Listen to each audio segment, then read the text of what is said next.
Alright, welcome back to the Dream series. I'm Seamus O'Donnell and I'll be your host for this evening. You're watching episode 3. Enjoy the video.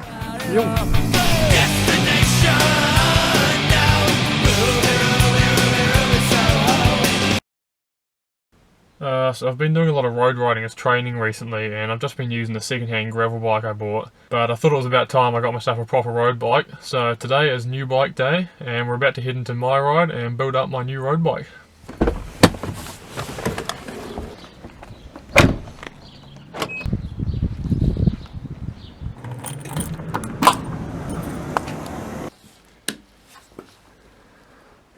Rocky Mountain don't actually make road bikes, but luckily for me, here at my ride we've got a choice of a few other brands. So, my new road bike is the Avanti Corsa DR. Let's get this thing built.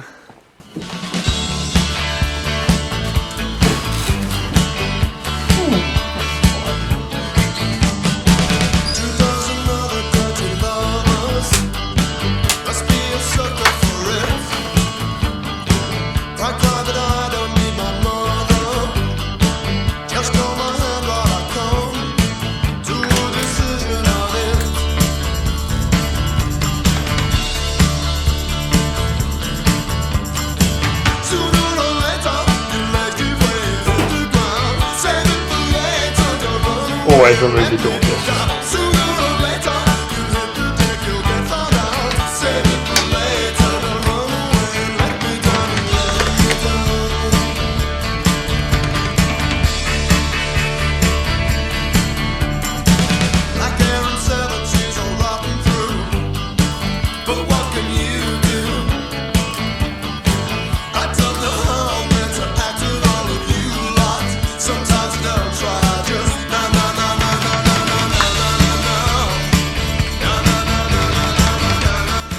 Now the first thing you've got to do with any new bike build is of course the drop test. As you can see, extremely planted. So it weighs about 8.2 kilograms, which to be honest I have no idea if it's good enough for an aero road bike, but it looks quick. Stop is like a dream too. Alright, it's almost 9 PM, so I'm going to get home and get ready for the race tomorrow, which you would have seen in episode 2. A little bit backwards, I know, but anyway, see you later. Alright, we're just going for the first ride on the fresh rig. I probably won't show you too much of it, but I was going to go do some sprints because I want to see how fast it can go.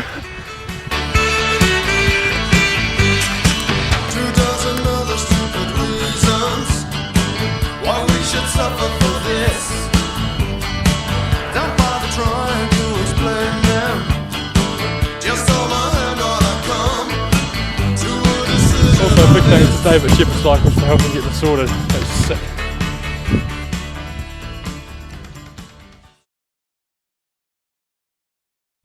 Alright, it's Thursday the 28th of January. I've just finished work and I'm coming for a quick evening ride up Sharlands. So the plan for today is to do a track I haven't done in a while. It's a super tight and technical grade 5 called Remu, and not a lot of people ride it because it's quite hard to ride fast, which doesn't make it all that fun to ride. So the last time I rode this was when I raced it probably a year and a half ago. And what we're going to do is go for a lap down it, scope out some lines, kind of get the feel of the track, and then come back up again and do a full lap and try and beat that time I set in the race a few years ago.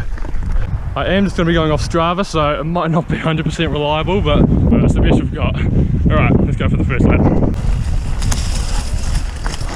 So already, as you can see, super tight corners. They're not so much steep, they're just really hard to maneuver a big bike around, especially when you're quite a tall rider, and there's also trees to contend with on the side of the track.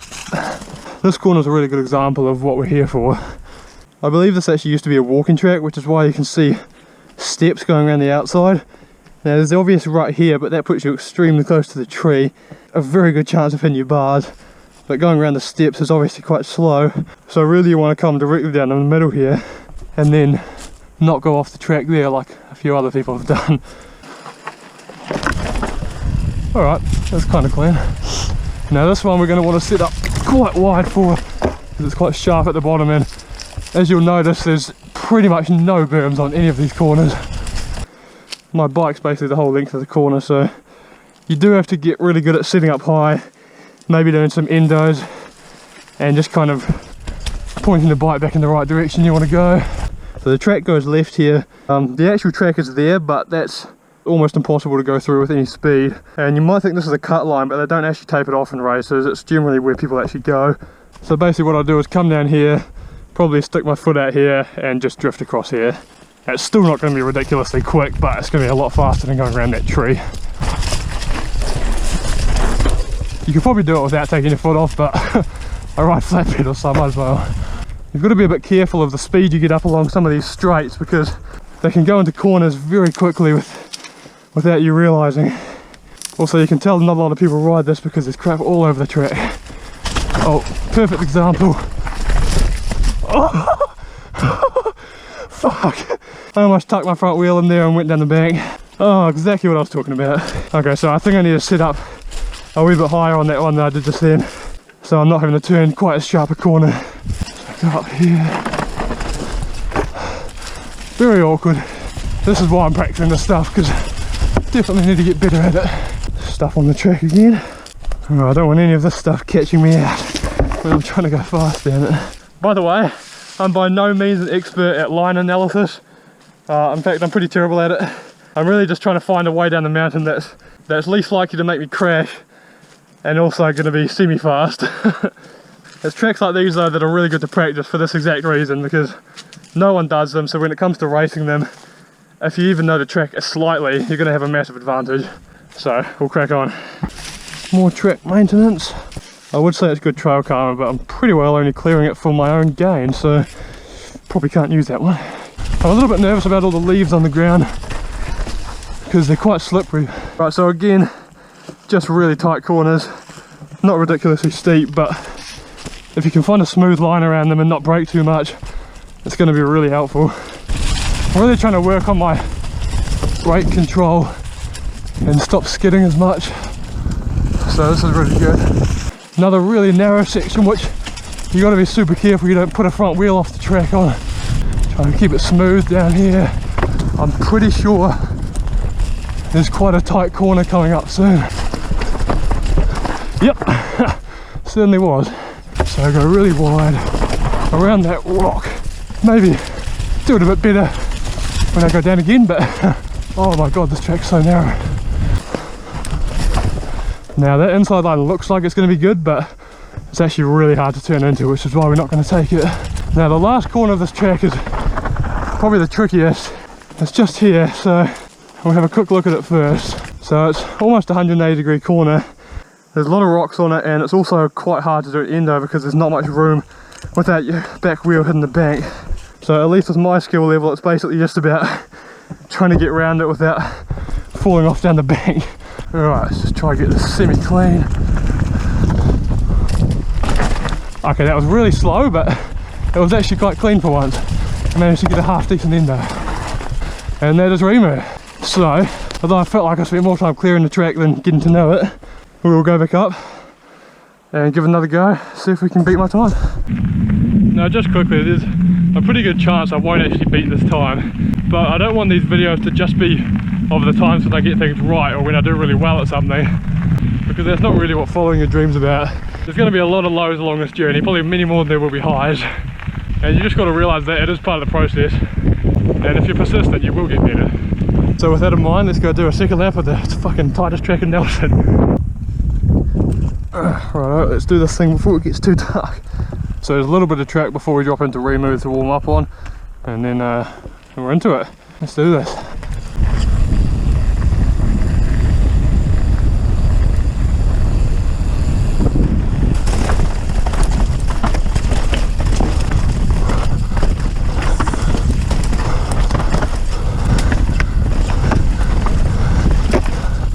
Whee. Okay. Here we go.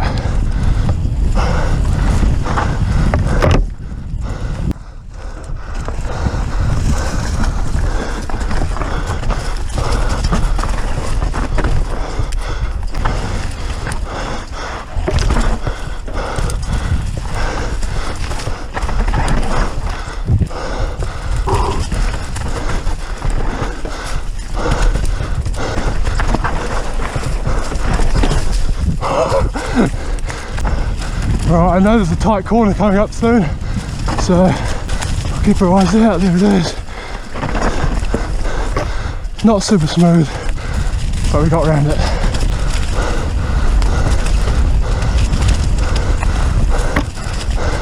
It's a little bit terrifying flying through these trees so close. Got around there. Clean enough. God, come on. Careful of the bars. I'll go off the side. Not bad. I'll take it. Ooh. God. It's amazing how quick you forget a track.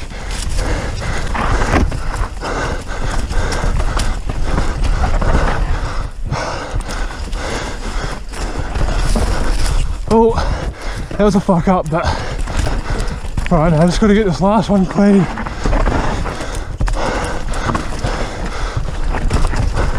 Which I didn't, fuck.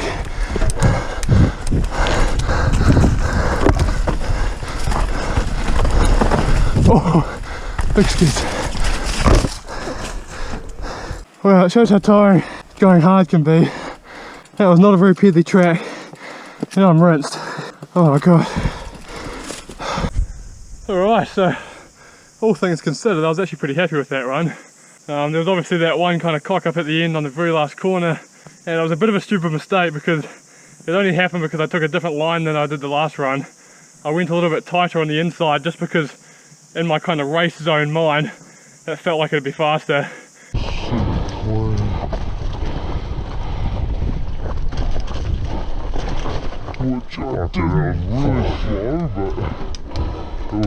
But it was just a little bit harder to ride out of when I stalled on that corner.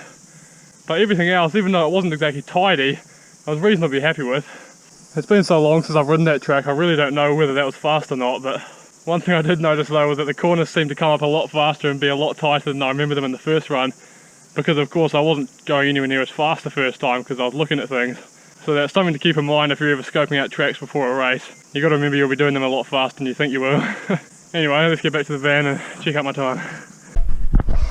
Right, so I've just gotten back, checked my Strava. I was 3 seconds slower than my race time. It's a bit of a frustrating feeling not being able to beat a time you set a year and a half ago. And you do start to question whether you're actually improving or not, but I obviously just need to practice the track a bit more. And we might come back to that in another episode or two and give it another crack. Alright, let's carry on with the rest of the episode.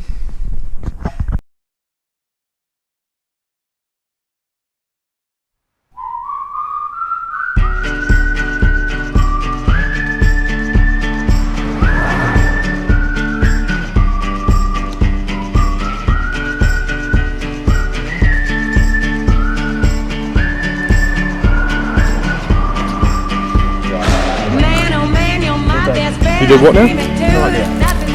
Roll that. Well, hot and heavy pumpkin pie, chocolate candy, Jesus Christ, ain't nothing please me more than you. Oh, let me go home. Home is wherever I'm with you. Oh, let me go home. Home is wherever I'm with you.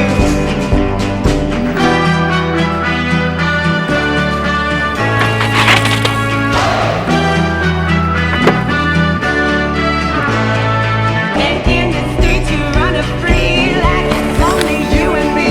Cheers, you're something to see. Oh, let me go home. Home is wherever I'm with you. Oh, let me go home. Home is wherever I'm with you. Well, holy, me, oh my, you're the apple of my eye. Girl, I've never loved one like you. Oh, let me go home. Home is wherever I'm with you. Oh, let me go home. This video is sponsored by Melon Optics.